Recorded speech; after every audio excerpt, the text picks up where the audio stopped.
प्रयागराज महाकुंभ का भव्य आयोजन चल रहा था। संगम के तट पर आस्था का सैलाब उमड़ा हुआ था। लाखों की भीड़ गंगा में डुबकी लगा रही थी। अखाड़ों की चहल पहल और हर तरफ साधु संतों के तंबू लगे थे। लेकिन इस बार इस पवित्र आयोजन के बीच कुछ ऐसा होने वाला था जिसने सभी को हिलाकर रख दिया।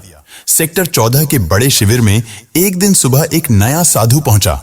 उसकी लंबी दाढ़ी, माथे पर चंदन का बड़ा टीका और गेरुआ वस्त्र उसे बाकी साधुओं जैसा ही बना रहे थे।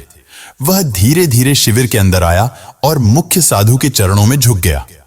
मुख्य साधु ने उसकी ओर देखा और बोले, महात्मा जी, आप कहां से पधारे हैं? नए साधु ने हाथ जोड़ते हुए जवाब दिया, काशी से यहां संगम पर साधना करने की इच्छा थी, इसलिए आ गया। मुख्य साधु ने सिर हिलाते हुए कहा, बहुत अच्छा, यह पवित्र भूमि है, आप यहां आराम से रह सकते हैं। साधु शिविर के एक कोने में बैठ गया। उसने अपने झोले से एक पोटली निकाली, उसमें से चंदन और राख अपनी हथेलियों पर लगाया और ध्यान में बैठ गया।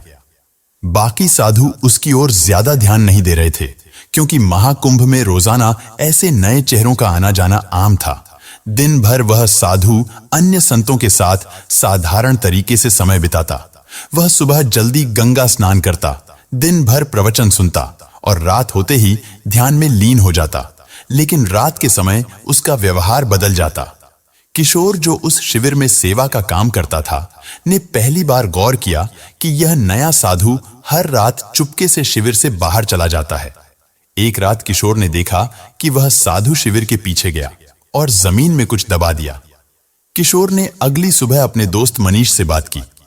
किशोर ने अपने दोस्त से कहा, यार, मुझे लगता है यह नया बाबा कुछ गड़बड़ है। फिर मनीष ने कहा, क्यों, ऐसा क्या किया उन्होंने? किशोर ने बताया, कल रात मैंने देखा कि यह कुछ जमीन में दबा रहे थे, पता नहीं, लेकिन कुछ तो अजीब है। मनीष ने हंसते हुए कहा, अरे, तुझे हर किसी पर शक होता है, हो सकता है वह कोई पूजा सामग्री हो। लेकिन किशोर का मन शांत नहीं था। उसने तय किया कि वह इस साधु पर नजर रखेगा। उसी दिन प्रयागराज पुलिस को एक गुमनाम कॉल आया।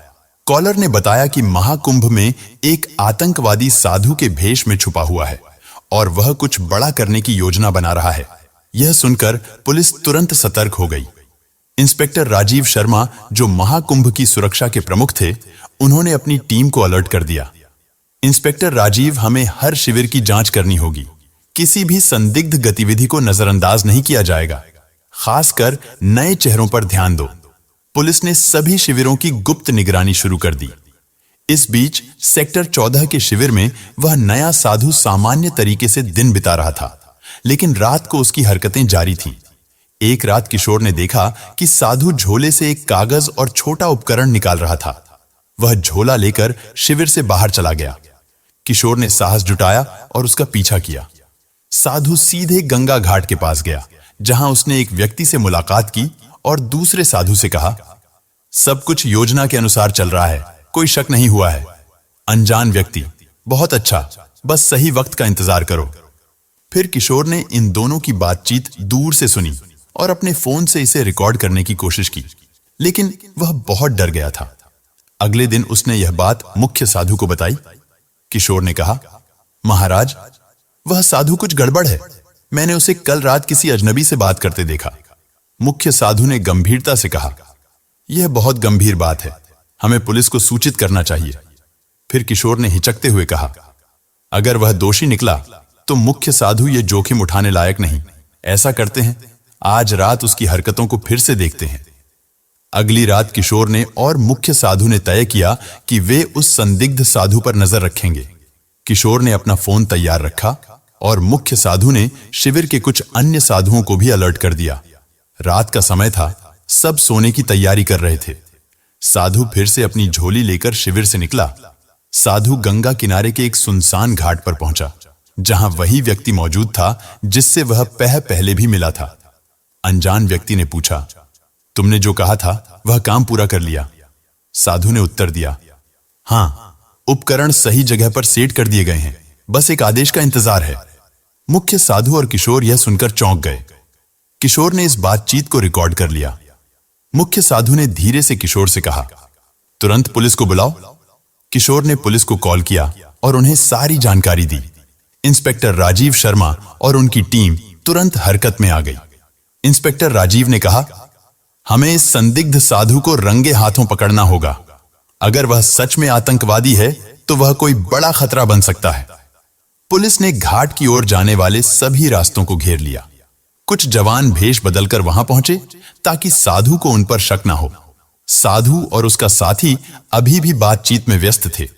साधु ने कहा, यह आखिरी चरण है, बस जैसे ही भीड़ सबसे ज्यादा होगी हमें कार्रवाई करनी है। दूसरे व्यक्ति ने उत्तर दिया, यह हमला सबके लिए एक बड़ा संदेश होगा। कोई सोच भी नहीं सकता कि महाकुंभ जैसी जगह को निशाना बनाया जा सकता है। पुलिस टीम ने सही टाइम का इंतजार किया और जैसे ही साधु ने अपने झोले से एक और उपकरण निकाला, पुलिस ने उन्हें घेर लिया। इंस्पेक्टर राजीव ने कहा, हाथ ऊपर करो, पुलिस से बचने की कोशिश मत करना। साधु और उसका साथी हड़बड़ा गए।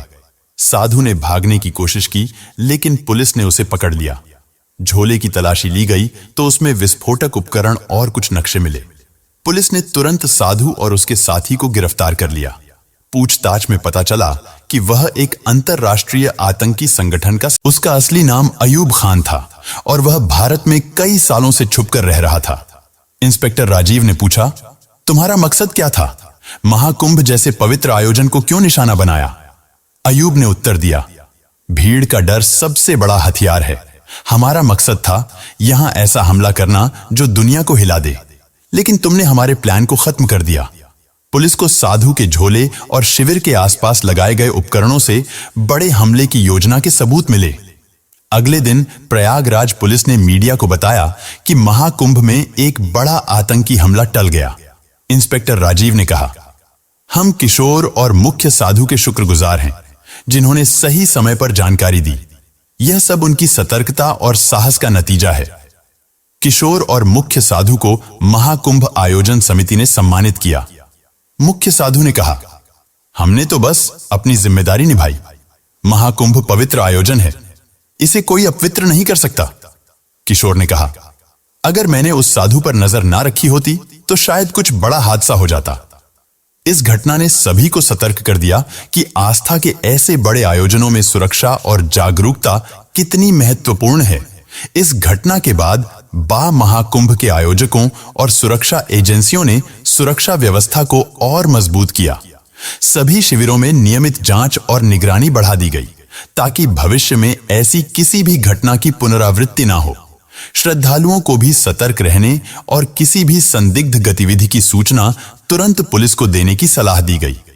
महाकुंभ जैसे विशाल आयोजनों में सुरक्षा चुनौतियां हमेशा रहती हैं, लेकिन प्रशासन और जनता के सहयोग से इन चुनौतियों का सफलतापूर्वक सामना किया जा सकता है। इस घटना ने यह साबित कर दिया कि सतर्कता और सामूहिक प्रयासों से बड़े खतरे को टाला जा सकता है। प्रिय दर्शकों, यदि आपको हमारा कंटेंट पसंद आया है और आप ऐसी ही और कहानियां सुनना चाहते हैं तो कृपया हमारे चैनल अपडेट हब को सब्सक्राइब करें। आपके सब्सक्रिप्शन से हमें प्रेरणा मिलती है और हम आपके लिए और भी रोचक कहानियां ला सकते हैं।